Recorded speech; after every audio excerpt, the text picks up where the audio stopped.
ವಿದ್ಯಾರ್ಥಿಗಳೇ 7ನೇ ತರಗತಿ ಗಣಿತ ಅದರಲ್ಲಿ ನಾವು ಘಾತಾಂಕಗಳು ಮತ್ತು ಘಾತಗಳು ಅನ್ನೋ ಪಾಠದ ಅಭ್ಯಾಸ 13.3ರ ಪ್ರಶ್ನೆ 2 ಮತ್ತು 3ರ ಲೆಕ್ಕಗಳನ್ನು ಈ ವಿಡಿಯೋದಲ್ಲಿ ಬಿಡಿಸೋಣ. ಎರಡನೇ ಲೆಕ್ಕ, ಮುಂದಿನ ವಿಸ್ತರಣಾ ರೂಪದಲ್ಲಿರುವ ಪ್ರತಿಯೊಂದರ ಸಂಖ್ಯೆಯನ್ನು ಕಂಡುಹಿಡಿಯಿರಿ ಅಂತ ಕೊಟ್ಟಿದ್ದಾರೆ. ಇಲ್ಲಿ ನಾವು ಮಾಡ್ತಾ ಹೋಗೋಣ. ಈಗ ನೋಡಿ 10⁻0 ಅಂತ ಇದೆ. 10⁻0 ಅಂತಂದರೆ 1 ಆಗುತ್ತೆ, ಅಲ್ಲಿಗೆ 1 × 5 ಆಗುತ್ತೆ. 10⁻1 ಅಂದರೆ 10 ಆಗುತ್ತೆ, ಹಾಗಾಗಿ 10 × 4 ಅಂತ ಇದು 10 × 4 ಪ್ಲಸ್ ಇಲ್ಲಿ 10⁻2 ಅಂತಂದರೆ 100 × 0 ಅಂತ ಆಗುತ್ತೆ, ಪ್ಲಸ್ ಇಲ್ಲಿ 10⁻3 ಅಂತಂದರೆ 1000 × 6 ಆಗುತ್ತೆ, ಪ್ಲಸ್ 10⁻4 ಅಂತಂದರೆ 10,000 ಆಗುತ್ತೆ, ಇಂಟು 8 ಆಗುತ್ತೆ. ಸೊ ಈಗ ನಾವು ಗುಣಿಸ್ಕೊತ ಹೋಗೋಣ. ನೋಡಿ 8 × 10,000 ಅಲ್ಲಿಗೆ 8 ಒಂದಲೇ 8 80,000 ಆಗುತ್ತೆ, ಪ್ಲಸ್ 6 × 1000 6,000, ಪ್ಲಸ್ 0 × 100 0ನೇ ಬರುತ್ತೆ, 4 × 10 40 ಆಗುತ್ತೆ, ಪ್ಲಸ್ 5 ಒಂದಲೇ 5 ಆಗುತ್ತೆ.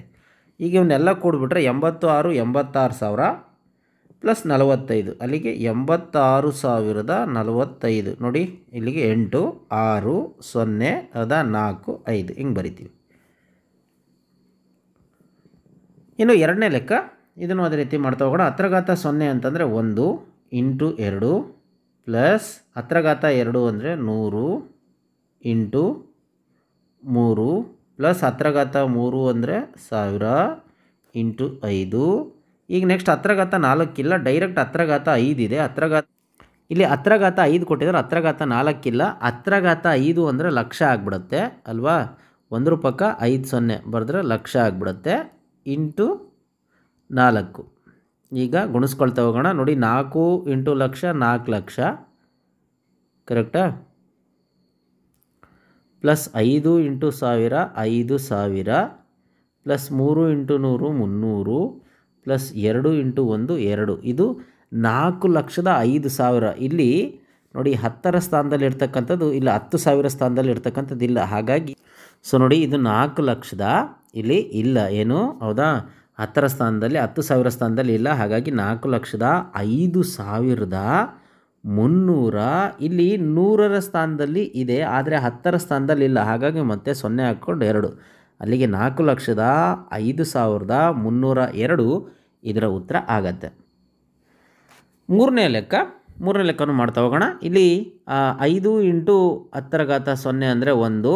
ಇಲ್ಲಿ ನೋಡಿ 10⁻1 ಇರಬೇಕಾಗಿತ್ತು, ಹೌದಾ. 10⁻1 ಅದಿಲ್ಲ, ಸೊ 0 ಬರ್ಕೊಂಬಿಡೋದು ನಮಗೆ ಈಸಿ ಆಗುತ್ತೆ. ನಂತರ ಇಲ್ಲಿ 10⁻2 ಅಂತ ಇದೆ. 2 ಅಂತಂದರೆ 100 × 7 ಪ್ಲಸ್ 10⁻3 ಇರಬೇಕಾಗಿತ್ತು. 3 ಅಂತಂದ್ರೆ ಏನು, 1000 × 0 ಪ್ಲಸ್ 10⁻4 ಅಂದರೆ 10,000 × 3. ಸೊ ಈಗ ಗುಣಿಸ್ಕೊತ ಹೋದರೆ 3 × 10,000 30,000, ಪ್ಲಸ್ ಇಲ್ಲಿ 0 ಪ್ಲಸ್ 7 × 100 700, ಪ್ಲಸ್ 0 × 10 0 ಪ್ಲಸ್ 5. ಈಗ ನೋಡಿ 30,000 ಕರೆಕ್ಟಾ, 705 ಅಂದರೆ ಇಲ್ಲಿ 30 ಹಾಕ್ಕೊಂಡೆ, ಇಲ್ಲಿ 0 ಹಾಕ್ಕೊಂಡೆ, ಇಲ್ಲಿ 700, ಇಲ್ಲಿ ಮತ್ತು 7 0 5, ಅಲ್ಲಿಗೆ 30,705 ಅನ್ನೋದು ಇದರ ಉತ್ತರ ಆಗಿದೆ. ಇನ್ನು ನಾಲ್ಕನೇ ಲೆಕ್ಕ, ಇಲ್ಲಿ 3 × 10⁻1 ಅಂತಿದೆ, 0ದಿಲ್ಲ. ಹಾಗಾಗಿ ನಾವೇನು ಮಾಡ್ಕೊಂಬಿಡೋಣ, ಇಲ್ಲಿ 0 × 10⁻0 ಅನ್ನೋದು ಬರ್ಕೊಳ್ಳೋಣ, ಅಂದರೆ 1 ಅಂತ. ಇಲ್ಲಿ 10⁻1 ಅಂತಂದರೆ 10 × 3 ಪ್ಲಸ್ 10⁻2 ಅಂತಂದರೆ 100 × 2 ಪ್ಲಸ್ 10⁻4 ಇರಬೇಕಾಗಿತ್ತು. ಸೊ ಹಾಗಾಗಿಲ್ಲ, ಅದನ್ನು ಹಂಗೆ ಬರ್ಕೊಳ್ತೀನಿ. ಪ್ಲಸ್ ಇಲ್ಲಿ 10⁻5 ಅಂದರೆ 1 ಮುಂದೆ 5 0 ಹಾಕಿ ಅಂತ, ಅಂದರೆ 1,00,000 × 9. ಈಗ ಇಲ್ಲಿ ಗುಣಿಸ್ಕೊತೀನಿ. 9 × ಲಕ್ಷ 9 ಲಕ್ಷ.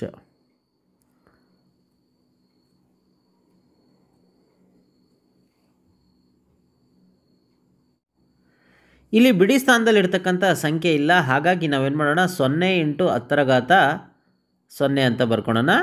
ಈಗ ಇಲ್ಲಿ 3 × 10 ಅಂತಿದೆ, ಹಾಗಾಗಿ 3 × 10 ಅಂತ ಬರ್ಕೊಳ್ಳೋಣ. ಪ್ಲಸ್ ಇಲ್ಲಿ 100 ಇದೆ, ಹಾಗಾಗಿ 100 × 2 ಅಂತ ಬರ್ಕೊಳ್ಳೋಣ. ಪ್ಲಸ್ ಇಲ್ಲಿ 1000 ಸ್ಥಾನ ಇಲ್ಲ, ಸೊ ಹಾಗಾಗಿ ನಾವೇನು ಮಾಡೋಣ, 1000 × 0 ಪ್ಲಸ್ 10,000 ಇಲ್ಲ. ನೋಡಿ 10⁻4 ಅನ್ನೋದು ಇಲ್ಲ, ಹಾಗಾಗಿ 10,000 × 0 ಇಲ್ಲಿ ಹತ್ರಘಾತ 5 ಹತ್ರಘಾತ 5 ಅಂತಂದರೆ 1,00,000. ಸೊ ಅಲ್ಲಿಗೆ 1 ಮುಂದೆ 5 0 1 2 3 4 5 ಇಂಟು 9. ಸೊ ಅಲ್ಲಿಗೆ ಇದು 9,00,000. ಅದು 9 ಇಂಟು ಲಕ್ಷ 9,00,000 ಪ್ಲಸ್ 0 ಇದು ಪ್ಲಸ್ 0 ಪ್ಲಸ್ 200 ಪ್ಲಸ್ 30 ಪ್ಲಸ್ ಇದು 0 ಇಂಟು ಏನೇ ಗುಣಿಸಿದ್ರು 0 ಬರುತ್ತೆ. ಅಲ್ಲಿಗೆ 9,00,000 ಕರೆಕ್ಟಾ? 9,00,000. ಯಾಕಂದರೆ ಇಲ್ಲಿ 9 ಬರೆದು 2 0 ಇದೆ, 2 0 ಬರೆದ್ವಿ, ನಂತರ 2 ಬರೀತಿದ್ದೀನಿ, ನಂತರ 230. ಹೌದಾ? 230 ಇಷ್ಟು ಬರೆದ್ರೆ ಸಾಕು. ಇಲ್ಲಿ 3 ಇಲ್ಲಿ 0, ಅಲ್ಲಿಗೆ 9,230,000 ಅನ್ನೋದು ಇದರ ಸರಿ ಉತ್ತರ ಆಗತ್ತೆ. ಇನ್ನು ಮುಂದಿನ ಲೆಕ್ಕ, ಮುಂದಿನ ಸಂಖ್ಯೆಗಳನ್ನು ಆದರ್ಶ ರೂಪದಲ್ಲಿ ಬರೆಯಿರಿ ಅಂತ ಕೇಳಿದರೆ. ಮೂರನೇ ಲೆಕ್ಕ, ಮುಂದಿನ ಸಂಖ್ಯೆಗಳನ್ನು ಆದರ್ಶ ರೂಪದಲ್ಲಿ ಬರೆಯಿರಿ ಅಂತ ಕೊಟ್ಟಿದ್ದಾರೆ. 5 ಬರೆದು ಅದ್ರ ಪಕ್ಕ 7 0 ಇದೆ. ಅಂದರೆ ಬಿಡಿ 10, 100, 1000, 10,000, ಲಕ್ಷ, ದಶಲಕ್ಷ, ಕೋಟಿ, 5 ಕೋಟಿ ಇದೆ.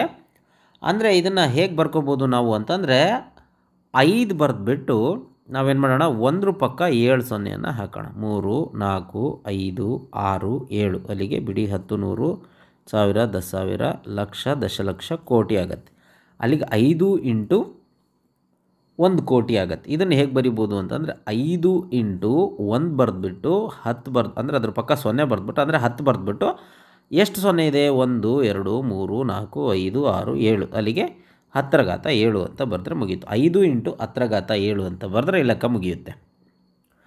ಅದೇ ರೀತಿ ಇದೆಷ್ಟಿದೆ ನೋಡಿ, 1 2 3 4 5 6 6 0 ಇದೆ. ಅಲ್ಲಿಗೆ 7 ಇಂಟು 1 ಬರೆದ್ಬಿಟ್ಟು 6 0 ಬರೆಯೋದು. ಅಂದರೆ ಬಿಡಿ 10, 100, 1000, 10,000, ಲಕ್ಷ, ದಶಲಕ್ಷ, ಅಂದರೆ 10 ಲಕ್ಷ ಇದೆ. 7 ಇಂಟು 10 ಲಕ್ಷ 70 ಲಕ್ಷ ಆಗುತ್ತೆ. ಹಾಗಾಗಿ 7 ಇಂಟು 0 1 0 ಅಂದರೆ 10 ಬರೆದ್ಬಿಟ್ಟು ಎಷ್ಟು 0 ಇದಾವೋ ಅಷ್ಟು ಟೋಟ್ಲ್ ಮಾಡಿ ಅದ್ರ ಮೇಲೆ ಅದು ಘಾತ ಬರೆದ್ಬಿಟ್ರೆ ಆಯಿತು. ಅಲ್ಲಿಗೆ ಎಷ್ಟು 0 ಇದೆ, 6 0 ಇದೆ. ಅಲ್ಲಿಗೆ 7 ಇಂಟು 10⁻6 ಅಂತ ಬರೆದ್ರೆ ಮುಗಿಯುತ್ತೆ. 7 ಇಂಟು 10⁻6. ಮೂರನೇ ಲೆಕ್ಕ, ಇದು ಎಷ್ಟಿದೆ, ಬಿಡಿ 10, 100, 1000, 10,000, ಲಕ್ಷ, ದಶಲಕ್ಷ, ಕೋಟಿ, ದಶಕೋಟಿ, ಶತಕೋಟಿ, ಅಂದರೆ 318,65,00,000 ಅಂತ ಇದೆ. ಇದನ್ನು ಹೇಗೆ ಬರಿಬೋದು ಅಂತಂದರೆ ನೋಡಿ, ಅಲ್ಲಿಗೆ ಬಿಡಿ 10, 100, 1000, 10,000, 31,865 ಅಂತ ಬರೆದ್ಬಿಟ್ಟು 1 ಬರೆದ್ಬಿಟ್ಟು ಅದ್ರ ಪಕ್ಕ ಎಷ್ಟು 0 ಇದೆ, 5 0 ಬರೆದ್ಬಿಟ್ರೆ ಸಾಕು. ಅಲ್ಲಿಗೆ ಬಿಡಿ 10, 100, 1000, 10,000, ಲಕ್ಷ, ಅಲ್ಲಿಗೆ 1,00,000 ಇಂಟು 31,865 ಅಂತ ಬರೆಯೋಣ. ಅಲ್ಲಿಗೆ 30. ಇದನ್ನು ಇನ್ನೂ ಹೇಗೆ ಬರಿಬೋದು ಅಂತಂದರೆ, ಈಗ ಆದರ್ಶ ರೂಪ ಅಂತಂದರೆ ಒಂದು ಸಂಖ್ಯೆ ಆದಮೇಲೆ ಬರಬೇಕು ಪಾಯಿಂಟು. ಒಂದು ಸಂಖ್ಯೆ ಆದಮೇಲೆ ಬರಬೇಕು ಅಂದರೆ ಈಗ ಪಾಯಿಂಟ್ ಇಲ್ಲಿದೆ ಅಂತಂದರೆ ಎಷ್ಟು ಮನೆ ಮುಂದೆ ಹೋಗಬೇಕು, 1 2 3 4 ಮನೆ ಮುಂದೆ ಹೋಗಬೇಕು. 4 ಮನೆ ಮುಂದೆ ಹೋಗೋದು ಯಾವಾಗ ಸಾಧ್ಯ ಅಂತಂದರೆ ನೋಡಿ ಇದನ್ನು ಬರಿತೀನಿ. 31,865 4 ಮನೆ ಮುಂದೆ ಹೋಗಬೇಕು ಅಂತಂದರೆ 1 ಪಕ್ಕ 4 0 ಅಂದರೆ 10,000ದಿಂದ ಇದನ್ನು ನಾವೇನು ಮಾಡಬೇಕು, ಭಾಗಿಸ್ಬೇಕು. 10,000ದಿಂದ ನಾವೇನಾದರೂ ಭಾಗಿಸಿದ್ರೆ ಇಲ್ಲಿ ಗುಣಿಸ್ಲು ಬೇಕಾಗತ್ತಲ್ವಾ. ಇಲ್ಲಿ ಏನು ನಾವು ಭಾಗಿಸ್ತೀವಿ ಮತ್ತು ಗುಣಿಸ್ಲು ಬೇಕಾಗುತ್ತೆ. ಇದು ಛೇದದಲ್ಲಿ ಬರೆದ್ರೆ 10,000, ಅಂಶದಲ್ಲೂ 10,000 ಬರೀಬೇಕಾಗುತ್ತೆ.